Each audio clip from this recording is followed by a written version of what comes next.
आज 26 फरवरी है।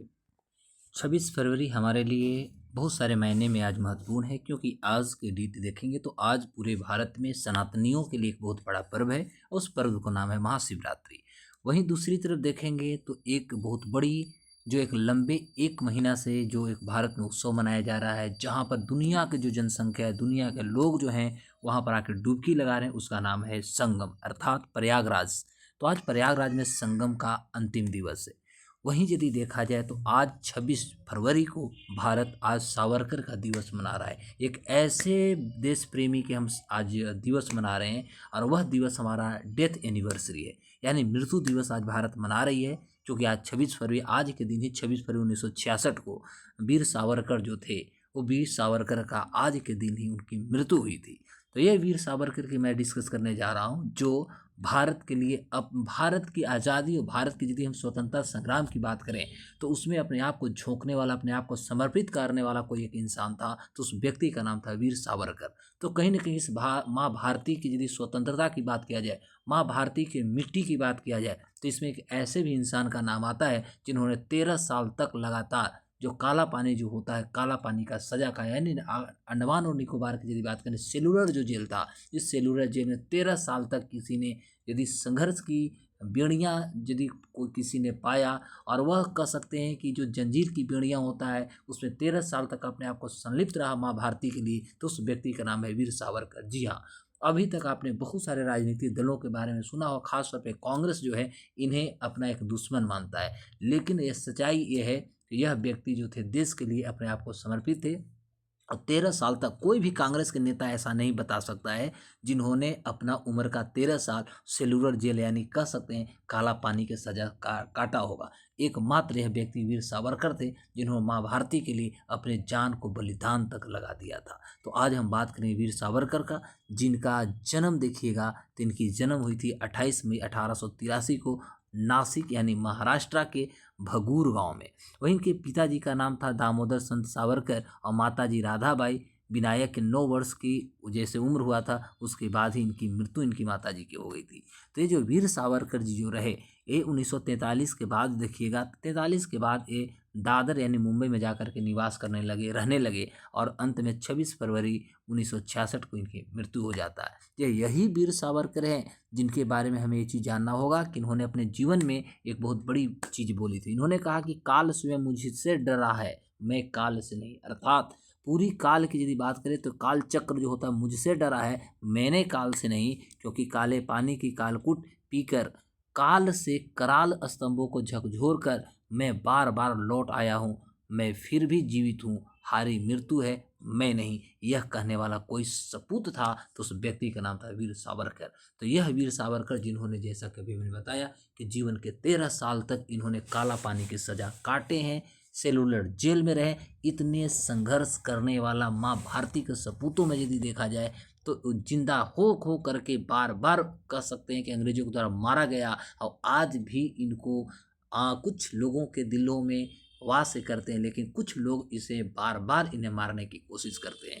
तो आज हम इस वीर सावरकर की आज पुण्य तिथि मना रहे हैं, जो 26 फरवरी 1966 की इनकी मृत्यु हुई थी। तो चूंकि आप देख सकते हैं कि लंबी इनकी आज प्रक्रिया हम बात करेंगे, तो वीर सावरकर जिनको हम लोग पूरा नाम इनको जानेंगे, विनायक दामोदर सावरकर यानी वीर सावरकर इनको कहा जाता है। इनकी पुण्यतिथि 26 फरवरी को मनाई जाती है। उन्होंने आत्मर्पण यानी स्वेच्छा से इन्होंने मृत्यु व्रत जो था राष्ट्र के प्रति अद्वितीय बलिदान को इन्होंने समर्पित कर दिया था। और इसमें इनकी कुछ गतिविधियां क्रांतिकारी की देखें तो स्वतंत्रता संग्राम के दौरान इन्होंने मित्र मेला नामक इन्होंने गुप्त सोसाइटी की स्थापना की। 1905 में देखिएगा तब बंग भंग जब आंदोलन हुआ, तब बंग भंग के विरोध में इन्होंने पुणे में यानी महाराष्ट्र के पुणे जो है वहाँ पर इन्होंने विदेशी वस्त्रों की होली जलाई थी। और इन्होंने ओजस्वी राष्ट्र भक्ति जो होती है भाषणों के लिए इन्होंने प्रसिद्ध भी माने जाते हैं।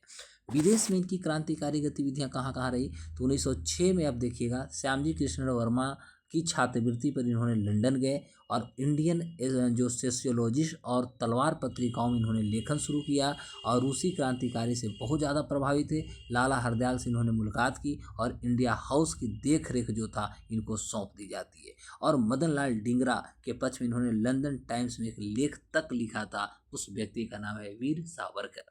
एक्चुअली कारावास के यदि संघर्ष की बात करें तो 1911 से लेकर के आप लगातार देखेंगे 1921 तक इन्होंने अंडमान के जो सेलुलर जेल जिसे हम लोग काला पानी की सज़ा कहते हैं, यहाँ पर कठोर इनको कह सकते हैं कि जो दर्द दिया जाता है, कठोर से कठोर इनको कारावास दिया गया और 1921 में इन्होंने स्वदेशी वापसी के बाद 3 वर्षों तक पुनः जेल में ही रहे थे। ठीक है। अब इनकी साहित्यिक यदि बात किया जाए तो साहित्यिक भी इनकी योगदान रही है। जैसे कि 1909 में देखेंगे तो the Indian war of independence 1857 इन्होंने किताब लिखा था, जिसमें 1857 के विद्रोह के बारे में चर्चा मिलती है।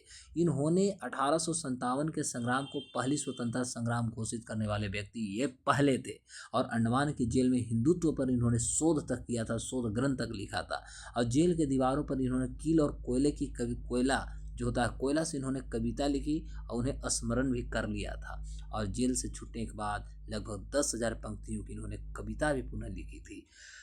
यदि इनकी राजनीति के साथ राजनीतिक गतिविधियों की बात करें तो 1937 में इन्होंने हिंदू महासभा के अध्यक्ष बने और अखंड भारत के पक्षधर और जीवन भर इसके इन्होंने प्रयासरत रहे। 9 अक्टूबर 1942 की बात है कि चर्चिल को इन्होंने भारत की स्वतंत्रता हेतु समुद्री जो था तार इन्होंने भेजा था और गांधी जी से स्वतंत्रता प्राप्ति के साधनों को लेकर इनका थोड़ा सा विचार अलग था, तो इनकी दृष्टिकोण जो थी बहुत काफ़ी अलग थी।